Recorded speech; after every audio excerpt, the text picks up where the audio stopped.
I'm Dan Ackerman, and we are here taking a look at the Dell Inspiron 14z. This is a new version of the Inspiron 14z, part of a redesigned Inspiron lineup. And if you're looking at it, you might go, this doesn't really look like a Dell Inspiron. I remember those as being sort of the low-budget, very mainstream line from Dell, kind of big, bulky, plasticky laptops.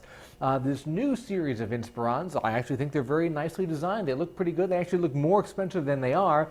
Case in point, this is an $899 14-inch. It's technically an Ultrabook, even though it's a little bit bigger than most Ultrabooks. It's got an optical drive in it. It's got a discrete graphics card in it. All these things that don't really say Ultrabook, but technically they sneak in under the line there. You know, it's part metal, it's part plastic. When you pick it up, it feels a little more plasticky than it looks. It definitely looks a little more expensive than it is. When you touch it, you can kind of say, okay, this is an Inspiron, not like the more expensive XPS line, for example, that Dell has.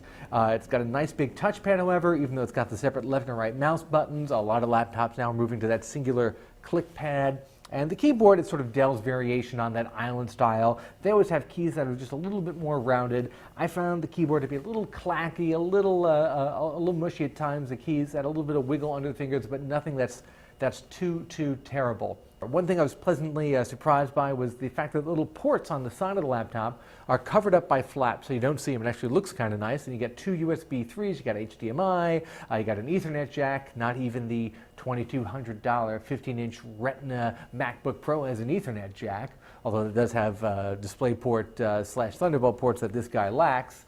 But when you think about that right combination of price, performance, and design, I think you'd do well to at least take a test drive. And this guy right here, that is the Dell Inspiron 14z.